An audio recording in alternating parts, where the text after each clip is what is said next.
Assalamualaikum warahmatullahi wabarakatuh.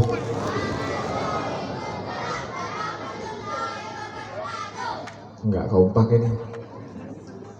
Assalamualaikum warahmatullahi wabarakatuh.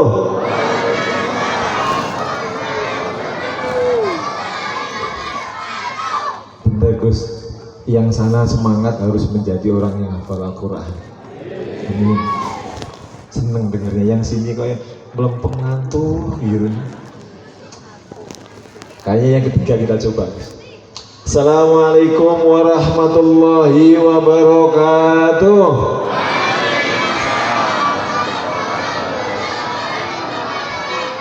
Alhamdulillah, lega banget. Alhamdulillahirabbil alamin. Wassalatu wassalamu ala asrafil anbiya'i wal mursalin Sayyidina wa maulana Muhammadin. Bismillahirrahmanirrahim. Qul huwallahu ahad, Allahus samad. Lam yalid wa lam yulad wa lam yakul lahu kufuwan ahad. Amma ba'du.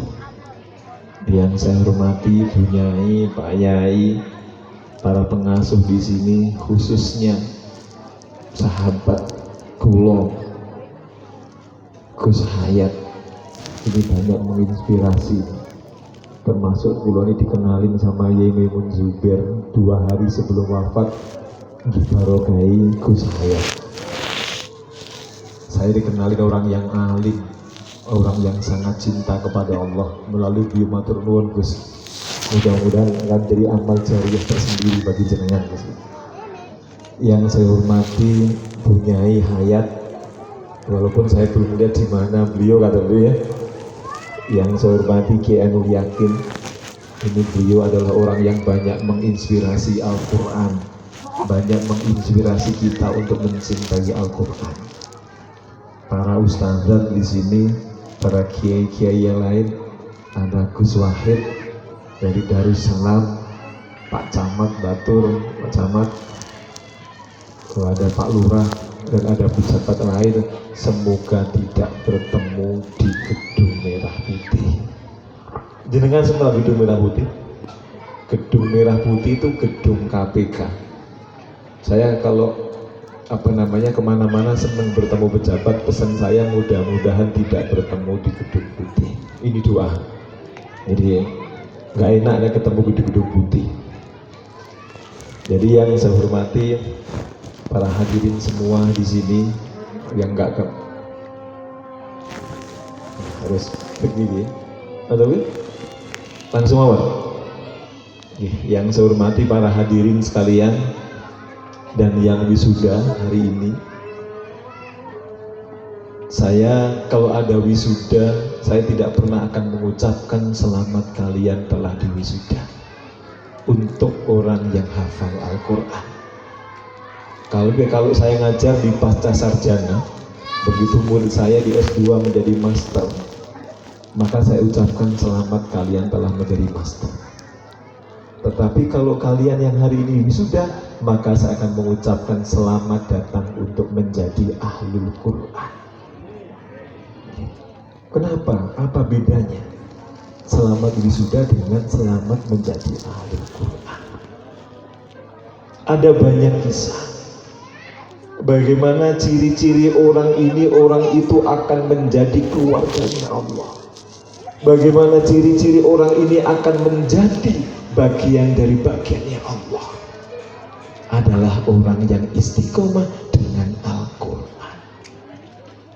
Orang yang diwisuda Al-Quran, orang yang diwisuda dari sisi akademik tentu berbeda jauh ketika pemaknaannya wisuda dan sama-sama wisuda.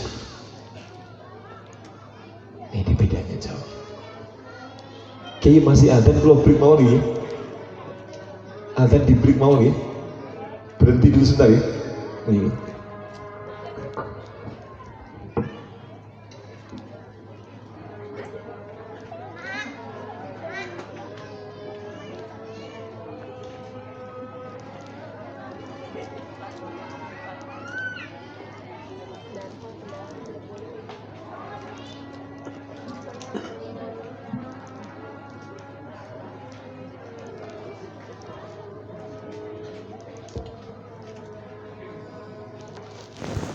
Dulu ya. Turun rampung jam 12. Jam 12 rampung.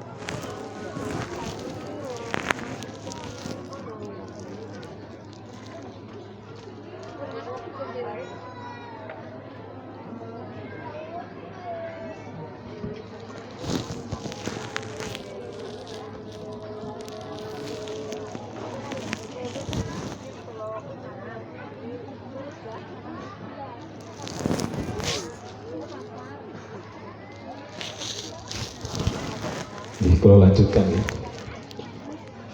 kenapa berbeda dan saya tidak pernah mengucapkan selamat? Ini ibunya yang orang tuanya menjadi penghafal Quran gitu. Jenengan seneng buat anak jenengan jadi penghafal Quran? Seneng bu? Yang lain seneng buat untuk putra putrinya menjadi penghafal Al-Quran? Seneng ya? Kenapa Allah juga sangat senang kepada orang-orang yang istiqomah dengan Al-Quran? Dan siapa sih orang yang akan menjadi bagian dari para keluarganya Allah? Siapa sih orang yang akan menjadi bagian keluarganya Allah dan Allah akan mengangkat bahwa keluarganya Allah ada di dunia ini adalah orang-orang yang hafal Al-Quran. Orang-orang yang ingat dengan Al-Quran, orang yang istiqomah dengan Al-Quran, mereka adalah bagian penting daripada keluarganya Allah. Enggak mudah untuk menjaga nilai-nilai Al-Quran. Boten gampang. Karena begitu enggak mudahnya, saking angel menjaga istiqomahnya Al-Quran, saking sulitnya menjaga Al-Quran, maka Allah memberikan tempat yang sangat mulia dan luar biasa bagi orang-orang yang istiqomah dengan Al-Qurannya. Orang-orang yang hafal Al-Quran itu nek dipundut sama Allah, ketika dipundut misalnya sakmene kuwabe niki pun rindu kangen Gusti Allah mau mboten? Sampun rindu mboten? Nek delok potongane durung kabeh. Kenapa saya bilang untuk merindukan Allah? Ada satu hal yang paling menarik ketika malaikat Jibril bertemu dengan Rasulullah. Maka malaikat Jibril menyampaikan kepada Rasulullah, ya Rasulullah, nanti ada surga yang surga itu akan ditempati oleh engkau lebih dulu dan orang-orang lain tidak boleh menempati surga itu kecuali 3 orang ini ya Rasulullah. Maka langsung bertanya Rasulullah, ya malaikat Jibril, siapakah orang yang akan menempati surga itu? Dan siapakah ketiga orang tersebut yang akan menempati surga selain 3 orang ini? Orang lainnya nggak boleh masuk. Maka malaikat Jibril ngendikan, ya Rasulullah, surga nanti akan dimasukin oleh 3 orang ini. Yang satu adalah engkau ya Rasulullah. Sebelum surga ini engkau masuki, dan 2 orang yang lainnya ini tidak ada yang boleh masuk ke dalam surganya Allah. Maka bertanya Rasulullah, siapakah orang yang kedua? Wahai malaikat Jibril, yang kedua adalah sahabatmu yang begitu mencintaimu, yang begitu menyayangimu. Beliau adalah Umar bin Khattab dan Abu Bakar. Lalu Rasulullah bertanya kepada malaikat Jibril, ya malaikat Jibril, siapakah orang yang ketiga yang akan masuk surga ini? Dan kemudian baru orang-orang lain yang akan masuk surga, siapakah dia? Ya, wahai malaikat Jibril. Maka malaikat Jibril ngendikan, orang yang ketiga akan masuk surga adalah orang-orang yang istiqomah dengan Al-Qurannya. Orang-orang yang selalu rindu dengan Al-Quran, orang-orang yang selalu menjaga nilai-nilai Al-Quran, orang-orang yang selalu menjaga bilisan Qurannya dan berperilaku Al-Quran, maka dialah orang yang ketiga akan masuk setelah engkau ya Rasulullah, setelah 2 sahabatmu, dan adalah orang-orang yang cinta Al-Quran. Saking mulyane wong sing hafal Al-Quran, sampai dikasih nanti baju apa bu? Dikasih baju sama Gus Hayat yang ukurannya bagus. Saya tadi dibilang Gus Hayat, Gus jenengan kalau nanti kesini diukur bajunya akan tak kasih baju. Loh niku pun seneng banget kok dikasih baju Gus saya. Loh bagaimana kalau yang ngasih baju ini Allah, bagi orang yang memberikan adalah keluarganya Allah, dia adalah orang-orang yang istiqomah dengan Al-Quran. Makanya orang-orang Al-Quran itu satu kuncinya, orang oleh medhi. Ingat anak-anakku yang kalian diwisuda hari ini, orang yang hafal Al-Quran pertama tidak boleh medhi. Makanya di sini benar kalau Gus saya bilang, di sini ada Pak Camat, ada Pak Lurah, ada Pak Asop di sini. Nek gawe pondok ora dadi kebangetan. Saya setuju. Maksud masih tak sumbang. Nanti jenengan malu Pak Camat. Nanti kalau saya sumbang nanti malu ya. Ini kan Pak Camat dulu nanti nyumbang berapa gitu kan. Nanti Pak Asop berapa, nanti saya mau ikut dulu. Ya. Nah, kenapa demikian? Ada sampai suatu ketika ada seorang sahabat Rasulullah. Sahabat Rasulullah ini begitu membaca Al-Quran dan surat Al-Baqarah yang dibaca. Malam-malam membaca surat Al-Baqarah. Bismillahirrahmanirrahim. Alif Lam Mim. Dzalikal kitabu la raiba fihi hudal lil muttaqin. Ketika seorang sahabat ini membaca Al-Quran seperti ini, maka kudanya miliknya Usaid langsung berteriak. Kuda itu teriak deh. Apa gimana? Gimana Gus? Teriaknya kuda itu gimana? Hehehe atau apa ya? Pokoknya kudanya jerit. Begitu setiap ayat yang dibaca langsung kuda ini langsung berontak. Begitu ayat dibaca langsung berontak. Lalu kemudian seorang sahabat Rasul nama Usaid langsung mengadakan tangan, ya Allah, apakah tandanya ini ya Allah? Lalu kemudian Usaid datang kepada Rasulullah dan tanya kepada Rasulullah, ya Rasulullah, setiap aku membaca surat Al-Baqarah Alif Lam Mim, kudaku langsung memprotesnya ya Rasulullah. Begitu aku baca ayat yang seterusnya, dzalikal kitabu la raiba fihi hudal lil muttaqin, dan selalu begitu. Kenapa ya Rasulullah? Apa kata Rasulullah? Wahai sahabatku, tahukah engkau siapakah, dan ketika engkau membaca itu dan kudamu langsung berteriak memprotesnya, sesungguhnya yang mendengarkan engkau adalah para malaikatnya Allah. Engkau membaca Al-Quran, malaikatnya Allah mendengar Usaid membaca Al-Quran sampai begitu banyak malaikatnya. Kenapa orang ini begitu membaca Al-Quran sampai ribuan malaikat mendengar? Ternyata apa? Ternyata begitu membaca Al-Quran, maka Usaid langsung begitu membaca dzalikal kitabul la raiba fihi hudal lil muttaqin. Nek bahasa pondok biyen dzalikal kitabul utawi iki kitab la raiba fihi, sing orang raguan ngoten nggih. Maka tidak ragu dan dia langsung mengimani setiap bacaannya, maka kesatuan rindu dan cintanya Usaid kepada Allah sangat besar. Itulah kenapa malaikat ingin mendengarkan orang membaca Al-Quran, adalah karena cintanya Al-Quran. Ini yang harus anak-anakku pegang yang menjadi penghafal Al-Quran. Makanya orang menghafal Al-Quran itu nggak boleh medit. Ada suatu ketika Nabi Yahya itu menyampaikan kepada Allah, dan Nabi Yahya berdoa, ya Allah, aku ingin tahu wujudnya iblis. Orang pengen tahu iblis, bayangin. Kita bayangin iblis aja udah wedi. Ini pengen ketemu iblis. Kenapa akhirnya Nabi Yahya benar bertemu dengan iblis yang menyerupai wajah yang ganteng. Wajah yang ganteng. Lalu iblis langsung menyampaikan, Nabi Yahya menyampaikan kepada iblis, wahai iblis, aku pengen tahu wajahmu yang sesungguhnya. Aku tidak pengen wajahmu yang seperti sekarang, tapi aku pengen tahu wajahmu yang sesungguhnya. Maka Iblis Azazil langsung ngomong dengan goda Nabi Adam sampai turun dari surganya Allah Nabi Adam. Langsung bertanya, Semua orang gak ada yang mau bertemu denganku. Wahai Yahya, kenapa engkau ingin bertemu dengan wajahku yang sesungguhnya? Iya, aku pengen bertemu dengan wajahmu yang sesungguhnya. Aku pengen tanya dua hal kepadamu. Bener, akhirnya iblis ini jadi wajah yang sesungguhnya.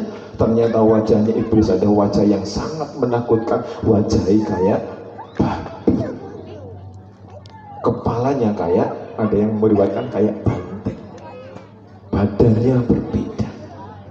Langsunglah Nabi Yahya itu juga sama ketakutan. Wahai Yahya, aku telah menjadi wajah yang sebenarnya aku.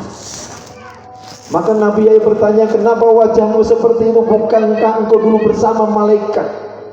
Bukankah engkau dulu bersama Nabi Adam? Dan kenapa wajahmu bisa seperti ini, wahai iblis? Maka dia menyampaikan, wajahku dan aku memang dulu jadi penasehatnya malaikat, tapi aku dikutuk oleh Allah. Wajahku menjadi buruk seperti ini karena aku ingkar kepada Allah, karena aku merasa lebih baik daripada makhluk yang lain. Lalu apa yang ingin kau tanyakan kepadaku, wahai iblis? Aku ingin bertanya dua hal. Siapakah orang yang paling kau cintai dan siapakah orang yang paling kau benci, wahai iblis? Aku ingin tanya dua hal, siapakah ini? Maka Nabi Iblis langsung iblis menyampaikan, wahai Nabi Yahya, aku sesungguhnya sangat mencintai orang yang alim. Aku sangat mencintai orang yang alim. Hati-hati. Yang menyampaikan iblis, dialog antara Nabi Yahya. Aku sangat mencintai orang-orang yang alim, tetapi mereka karena kealimannya mereka menjadi orang yang pelit. Aku lebih cinta dia. Orang yang alim pelit dicintai iblis. Lalu Nabi Yahya pertama, siapakah manusia yang paling kau benci, wahai iblis? Aku sangat benci dan aku paling tidak suka orang yang suka sedekah. Aku paling tidak suka, walaupun mereka nggak begitu pintar, nggak begitu alim, tapi mereka rajin sedekah. Sungguh aku takuti daripada orang yang alim. Kenapa begitu? Karena orang yang alim akan membawa kealimannya bagi dirinya sendiri, sedangkan orang yang ahli sedekah akan membawa rahmatnya Allah jauh lebih mudah turunnya. Itulah yang aku takutin. Lebih aku takutin orang yang nggak pintar, nggak alim, tapi ahli sedekah, daripada orang yang alim tapi pelit. Kira-kira camat ini temennya iblis atau temen siapa ini? Ayo, Bang pondok begini, aku saya pengen lihat Pak Camat nyumbang biro. Nek Pak Camat tiba-tiba nyumbangi, Gus, ngapunten kula cuma semen cuma 200 sak. Kira-kira koncone sama kira-kira? Koncone sama Pak? Hah? Makanya jangan sampai saya udah ngomong begini, saya menggambarkan temennya iblis sama ini, maksud saya biar nanti nyumbangnya banyak. Ya gitu begini, biar nyumbangnya akeh. Ini kan banyak, saya lihat orang-orang di sini banyak nih. Mau buat pondok biar pondok itu jadi dan barokah. Artinya apa? Ini adalah ciri khas orang-orang yang hafal Al-Quran, tidak hanya bilisan yang hafal Al-Quran, tetapi perilaku Al-Quran inilah yang jauh lebih sulit daripada mengistiqomai baca Al-Quran. Menjadi contoh di keluarganya, harus patuh sama orang lain, misalnya harus patuh sama ibunya, harus baik sama suaminya, harus baik sama istrinya. Orang-orang yang lebih cinta kepada Allah, orang-orang yang jauh merindukan Allah, tidak ada orang yang cinta kepada Allah mereka melantarkan keluarganya, mereka urusannya di masjid kok, nggak mau kerja orang ini. Rasulullah marah kalau ada orang yang sholat toh tugasnya nggak nyambut gawe, itu Rasulullah juga ngomelin orang ini. Makanya anak-anakku sekalian, kalian menjadi penghafal Al-Quran 1 harus menjadi orang yang ahli sedekah biar dicintai Allah. You understand? Yes, I hope you can Understand? Yes, I You must cleave. Why? I think it's difficult, it's future. You clever. Anda harus jadi orang yang pintar penghafal Al-Quran. Dan orang penghafal Al-Quran itu harus menjadi bahasane Gus Hayat itu menjadi orang yang lebih cinta Allah itu zuhud ini. Kalian harus menjadi orang yang zuhud, tapi yang zuhudnya jangan memilih menjadi zuhud orang yang miskin. Makna zuhud itu tidak mesti miskin, tapi makna zuhud adalah hatinya selalu ada Allah. Hidup di dunia ini gak akan terpengaruh dengan harta dan kekayaan dan jabatan. Jabatan camat bisa jadi 2 tahun, bagus-bagus nasibnya bagus jadi bupati, itu Gus, nasibnya bagus. Kalau nasibnya nggak bagus lagi, ya kayak yang sana, yang gedung merah putih tadi. Saya dengar bupatinya sudah mondok di sana ya, karena bupatinya nggak mau mondok di sini. Coba kalau mondok di sini, lebih barokah kayaknya. Lebih barokah. Kayaknya akan lebih barokah mondoknya di sana. Di sini ada pondok yang disampaikan Gus Hayat lebih bermakna. Ngapain pondok di gedung merah putih? Pusing, ngapain? Kenapa saya ngomong begini? Karena saya menjadi bagian panitia. Ngerti gue. Nah, anak-anakku sekalian, kalian yang menjadi penghafal Al-Quran, kalian harus menjadi orang yang zuhud. Jangan dipikir zuhud itu orang mesti miskin, enggak. Nabi Sulaiman, nabi yang sangat kaya penuh dengan kekuasaan, tapi beliau adalah hatinya selalu ada Allah, dan beliau adalah zuhud, benar-benar zuhud sampai tidak mempedulikan hartanya, tapi Allahnya ada di hatinya. Utsman bin Affan adalah mantunya Rasulullah yang paling disayangi. Bahkan Rasulullah sampai ngendikan, wahai Utsman, andai kata aku masih punya anak lagi putri, aku akan nikahkan kamu kepada anakku. Padahal Utsman bin Affan ini sudah putrinya Rasulullah yang dinikahi. Karena saking zuhudnya, karena saking cintanya kepada Allah. Jadi zuhud jangan dimaknai mesti miskin. Zuhud itu adalah hatinya selalu ada Allah, hatinya sandarannya selalu Allah, dan mereka tidak perlu dengan, bukan tidak, tapi mereka tidak begitu menomorsatukan yang namanya tahta. Apa Gus? Tahta, jabatan, harta, tata. Jadi anak-anakku sekalian menjadi penghafal Al-Quran, kalian harus menjaga itu, harus jaga itu. Kalau jenengan pengen kaya, kalau cerita sedikit. Saya dulu pernah berdoa itu 2 hal. Saya pernah berdoa 2 hal. Mungkin doa ini kayaknya Gus Hayat belum pernah berdoa. Saya yakin belum pernah. Yakin belum pernah berdoa. Saya dulu pernah berdoa kepada Allah, ya Allah, jadikanlah aku orang miskin ya Allah. Jadikanlah aku orang miskin ya Allah.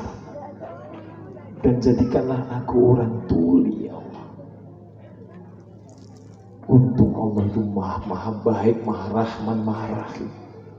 Kalau ngebayangin, nek aku misalnya waktu kabul, ya Allah jadikanlah aku orang tuli, kemudian Allah mengabulkan saya orang jadi orang tuli, bukan toleh pahpo lola lolo gitu kan ya. Kalau nanti doa mati, saya nanti berdoa untuk ya Allah jadikanlah aku orang miskin. Itu ketika malam-malam itu kulo nangis. Ceritanya kulo ini pengen beli mobil ini sakit. Beli mobil Range Rover. Ngapunten Pak, Range Rover itu rada larang. Waktu itu harganya masih belum terlalu mahal, masih 4,8 miliar. Range Rover sakit. Pengen punya Mercy S-Class. Maka suatu ketika saya itu berdoa, ya Allah, Engkau adalah maha rahman dan rahimmu ya Allah. Aku pengen bulan ini punya 4 mobil ya Allah. Kalau doa ngoten, pengen punya mobil seri 7, pengen punya Mercy, pengen punya Range Rover, pengen punya Land Cruiser. Lu Gusti Allah itu ngasih, tiba-tiba kerjaan itu gampil. Maka begitu kerjaan itu susah dan saya 1 bulan dapat 4 mobil, saya berdoa, ya Allah, aku takut Aku takut begitu Engkau memberikan kemudahan kepada aku. Takut ya Allah, hisabku nanti susah karena aku punya harta yang banyak. Maka jadikanlah aku orang miskin ya Allah. Loh, ketika kita berdoa ya Allah jadikanlah aku orang miskin, maka Allah bukan semakin mempersulit kita, maka bukan semakin mempersulit, tapi justru Allah semakin memudahkan rezeki. Begitu dimudahkan maka saya langsung mengadakan tangan lagi, ya Allah aku benar-benar pengen jadi orang miskin ya Allah, tapi yang aku hidup di sana aku begitu merindukanmu. Yang hatiku selalu ada Engkau, yang ada rasa cinta, yang ada rasa rindu kepadamu ya Allah. Itu yang jauh aku inginkan ya Allah daripada dunia ini.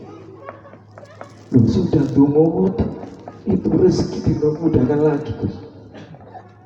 Akhirnya nopo dan dungu miskin masih tetap jadi DKI mudah. Akhirnya aku dungu ya Allah, kalau memang Kau seperti memberikan aku takdir yang sudah, jadikanlah ya Allah aku ingin mengumrohkan orang 1000 kali gratis. Loh, apakah ini gak didengar Allah? Allah mendengar dan alhamdulillah akhirnya Allah bisa menakdirkan kalau saya umroh itu yang gratis dan saya urang itu. Kuncinya apa? Kuncinya adalah tautan hatinya selalu ada Allah. Kuncinya apa? Selalu ada zikrullah dan selalu ada menyambungkan. Benar, apapun yang dilakukan karena Allah, Allah akan memberikannya yang terbaik. Lalu setelah doa tentu kita minta ya Allah aku pingin ya Allah jadi kekasihmu, aku gak pingin punya harta yang banyak begini ya Allah. Lu ngekei malih. Akhirnya kulo donga sing aneh-aneh gitu. Yang penting kan dongane ya Allah berikan aku 4 ya Allah kan gitu. Aku rawani Gus saya. Mau donga koyo kita sampai romo yakin ya Allah berikan aku 4 rawani ya gitu. Gimana mau wani? Mau WA begini sih langsung nanya sopo itu gitu ya. Repot gitu. Akhirnya yang lain saja. Akhirnya kulo donga. Ya Allah, jadikanlah aku yang selalu rindu kepadamu ya Allah. Jadikanlah hatiku yang selalu ada cinta kepadamu ya Allah. Yang semakin hari aku semakin cinta dan semakin hari aku semakin rindu untuk bertemu denganmu. Dungo teniku. Urusan dunia itu malah gampil. Saya setuju. Gampil. Akhirnya apa? Langsung saya menyuwun pada Allah. Ya Allah, kalau memang begitu, aku pingin ya Allah membangun masjid dan musola minimal sebelum aku kembali kepadamu. Mudah-mudahan yang bisa 100 masjid. Alhamdulillah semereka sampai dapat 53. Artinya apa? Rindu dan cinta kepada Allah jauh lebih penting dari apapun yang namanya harta. Harta akan mengikuti orang yang hatinya selalu ada cinta dan rindu kepada Allah. Anak-anakku sekalian, menjadi penghafal Al-Quran mungkin dalam proses 1 tahun kalian bisa menjadi penghafal Al-Quran, tetapi kalian untuk menjadi ahlul Quran ini ada jauh lebih sulit dan tantangannya adalah banyak hal. Inilah yang harus dihadapin orang-orang yang hafal Al-Quran, ahlul Quran. Makanya saya nggak ngucapin selamat untuk kalian, tapi selamat kalian menjadi, selamat datang menjadi ahlul Quran. Selamat datang untuk belajar menjadi seorang orang yang istiqomah dengan Al-Quran. Kita lihat kisahnya. Ada zaman Rasulullah dan namanya Abu Dahda. Ini waktunya kesukaan nggak Gus? Wonten yang ngawas berikutnya apa Gus? Buat Gus? Ada seorang sahabat ya Rasulullah. Ini begitu cintanya kepada Rasulullah, begitu cintanya sama Allah. Maka suatu ketika ada orang perang Badar itu datang kepada Rasulullah, gara-garanya ada buah kurmanya yang terjatuh. Itu dimakan anak yatim piatu. Ada pohon yang mangklung, pohon kurmanya itu mangklung di rumah anak yatim piatu, maka pohon kurmanya buahnya diambil. Maka dilaporin oleh Rasulullah. Ya Rasulullah, ada anak yatim memakan buah kurma milikku. Yang pohon kurma ini dahannya, pohonnya itu mangkung nanggoni tonggo tetangga, maka diambil oleh yatim piatu. Saya nggak terima ya Rasulullah. Padahal ini Abu Lubabah ini bekas tentara perang Badar, perang bareng-bareng Rasulullah. Maka disampaikan, wahai Abu Lubabah, maukah engkau ikhlaskanlah buah kurmamu yang dimakan oleh anak yatim piatu? Berikanlah pohon kurma itu pada anak yatim piatu. Maka Abu Lubabah menyampaikan, wahai Rasulullah, ini harta satu-satunya milikku. Ini harta satu-satunya milikku ya Rasulullah. Dalam arti apa? Menolak disuwun oleh Rasulullah pohon kurmanya, dan kurma itu suruh ngasihkan kepada anak yatim piatu, nolak dengan alasan ini adalah harta satu-satunya milikku. Wahai Abu Lubabah, kasihkan kepada mereka anak yatim piatu, engkau akan mendapatkan syurganya Allah, engkau akan mendapatkan rahmatnya Allah, dan engkau akan mendapatkan kenikmatannya Allah. Sampaikanlah, berikanlah kepada anak yatim piatu satu pohon kurmamu itu kepada mereka. Ya Rasulullah, ini harta satu-satunya milikku. Nolak. Yang ngomong Rasulullah, yang ngendikan. Maka terdengar oleh sahabat Rasulullah. Sahabat Rasulullah namanya Abu Darda langsung menyampaikan, ya Rasulullah, kalau aku yang bersedekah kepada anak yatim piatu, apakah aku akan mendapatkan surga? Apakah aku akan mendapatkan rahmat sama seperti Abu Lubabah yang kau berikan, yang kau sampaikan tadi? Maka disampaikan Rasulullah, wahai Abu Darda, kalau engkau menyampaikan dan engkau berikan kepada yatim piatu, maka engkau akan mendapatkan syurganya Allah. Langsung Abu Darda ini berlari meninggalkan Rasulullah, pamitan, ya Rasulullah, aku pamit dulu ya Rasulullah. Maka mencari Abu Lubabah, mencari Abu Lubabah. Begitu sampai, wahai Abu Lubabah, wahai Abu Lubabah, ada apa Abu Darda? Wahai Abu Lubabah, aku ingin menukarkan satu pohon kurmamu dengan 600 pohon kurma milikku, dengan perkebunan milikku, yang di sana ada mata airnya, yang di sana ada vilanya. Apakah engkau tahu pohon kurma milikku yang ada di sana? Kata Abu Lubabah, siapa yang tidak tahu pohon kurma milikmu? Ada mata airnya, ada vilanya. Iya, aku ingin menukarkan satu pohon kurmamu dengan satu pohon kurma milikku, 600 pohon kurma milikku. Apa jawabannya? Serius mau nukarkan 600 pohon kurma dengan satu pohon kurma milikku, hanya satu? Maka dijawab, ya, aku ingin menukarkannya, dan aku ingin menukarkan 600 pohon kurmamu dengan satu pohon kurma milikmu. Maka jawabnya, serius? Deal?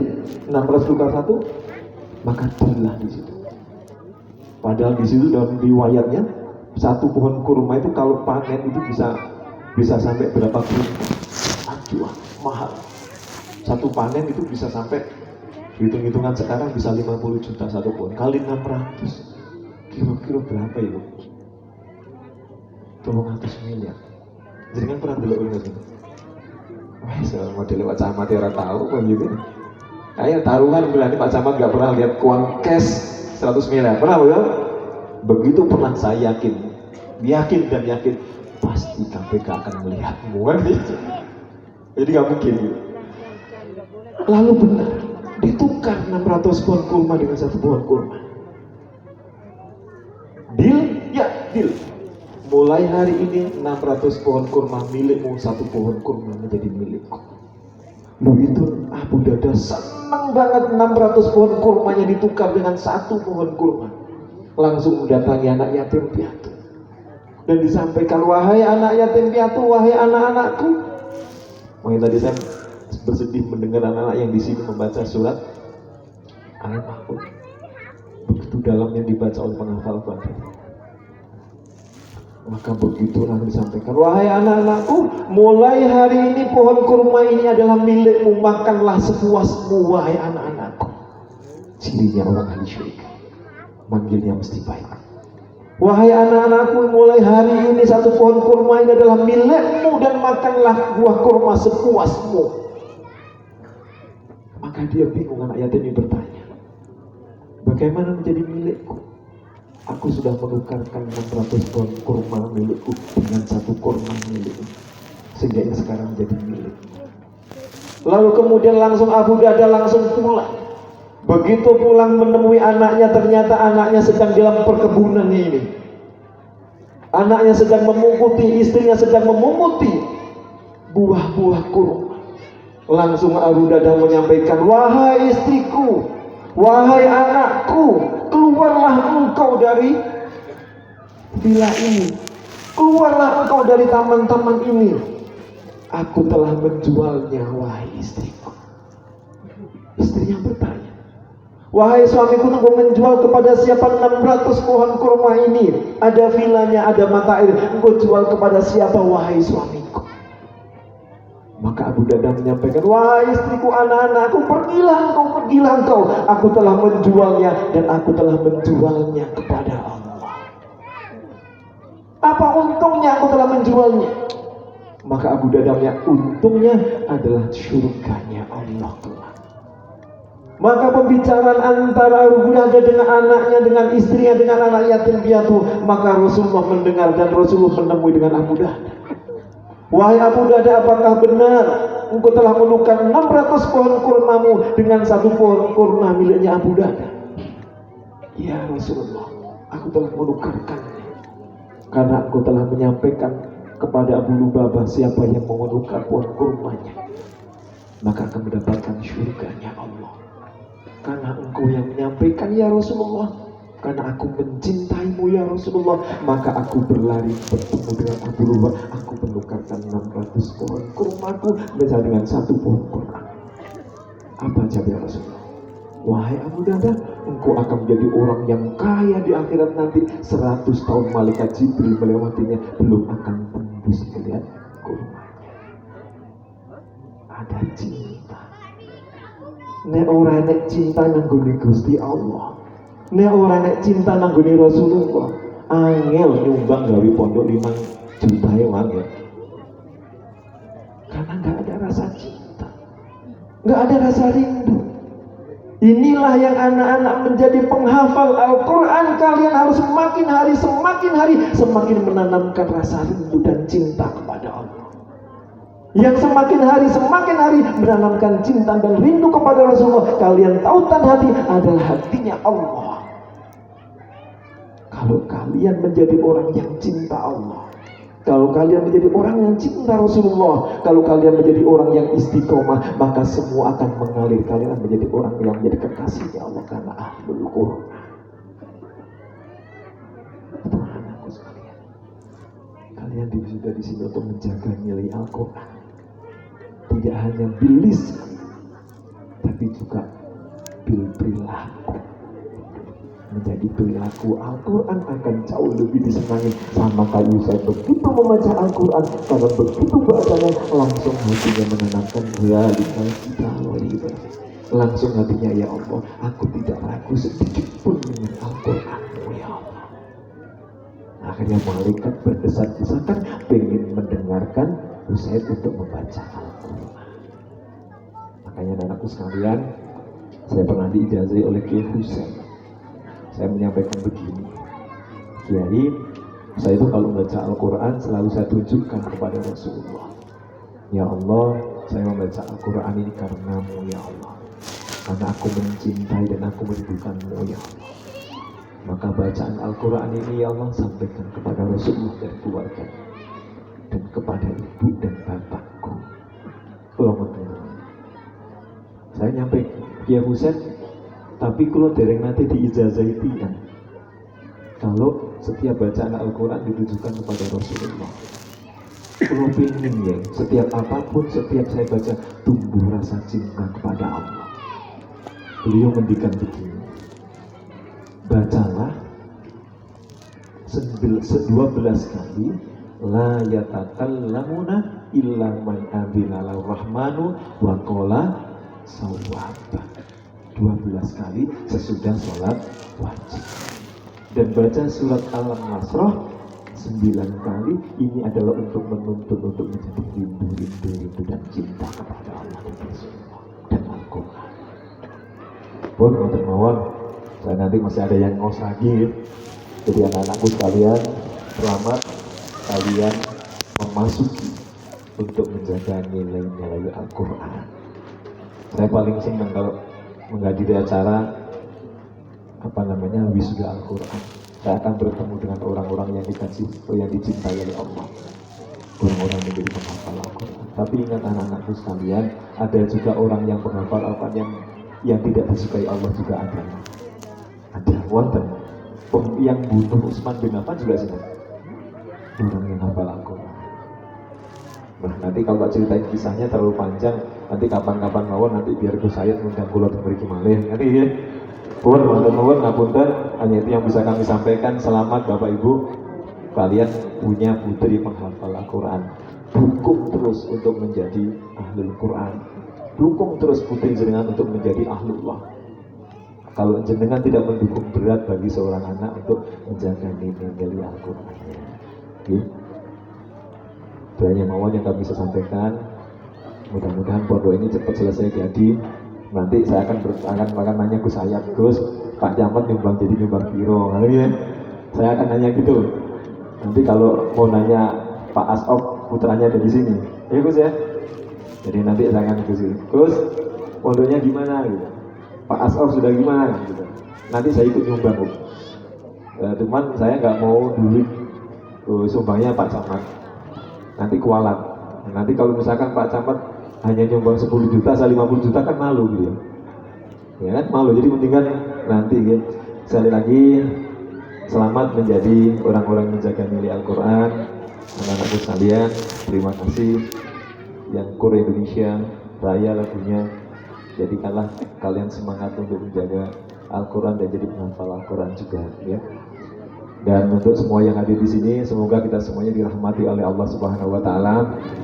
Dan Gus Hayat, Gus, nanti kalau dikasih amalan jenengan Gus, ya saya pengen dapat amalan jenengan, dapat barokah Banjarnegara. Karena beliau ini orang sain, orang alim, dan saya pengen nyuri beliau dengan stylenya, dengan gayanya dan sebagainya. Saya suka dengan style beliau. Kalau dia yakin jangan merubah style dia. Jenengan alimnya begitu, jangan dirubah gitu. Nanti dirubah stylenya gitu. Jadi harus dijaga kealimannya seperti itu dia. Dia Gus Wahid, matur nuwun, kita ngumpul-ngumpul dari sini. Pak Ustadz dan semua yang hadir di sini, ayo kita dukung semuanya. Pondok ini menjadi pondok kebanggaan kita semuanya, menjadi pondok yang baldatun apa? Iya. Saya sengaja nggak apal-apalin, maksudnya biar sambung kok ya orang nyambung lagi nih. Pun matur nuwun wabillahi taufiq wal hidayah. Wassalamualaikum warahmatullahi wabarakatuh.